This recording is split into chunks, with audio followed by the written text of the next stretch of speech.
While federal environmental officials are continuing their investigation into the extent of lead contamination along a stretch of Raritan Bay Beach, the area has been nominated to become a federal Superfund site. Environment correspondent Ed Rogers has the story. Divers have been taking sediment samples from the bottom of the Raritan Bay, about 600 feet from the Lawrence Harbor beaches.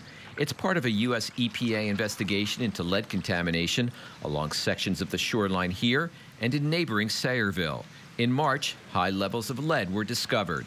The sampling they're doing now is more to determine how far this material may have migrated out into the bay as a whole.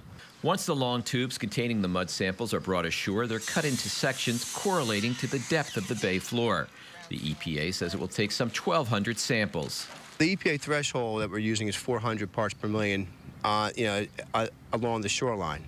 Some of the data that's coming back so far, although preliminary, it seems to be it's consistent with the previous sampling events that we've done, which means if you're in the actual slag material, there are high concentrations of lead. Immediately off of that, the concentrations drop off.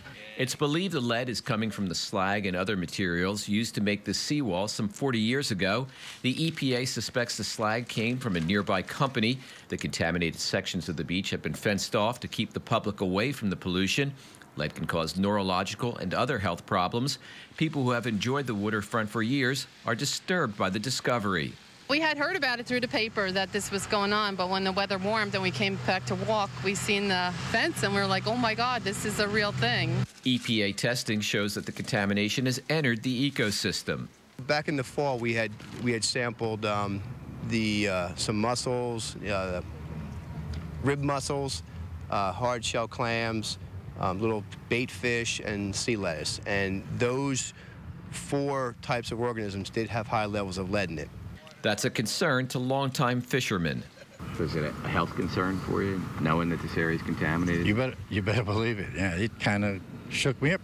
Just now I read it, and that's why I'm leaving, actually. Yeah, I don't think I want to fish here. The EPA has nominated these Raritan Bay areas to the federal Superfund cleanup list. Officials say this will likely be a complicated cleanup.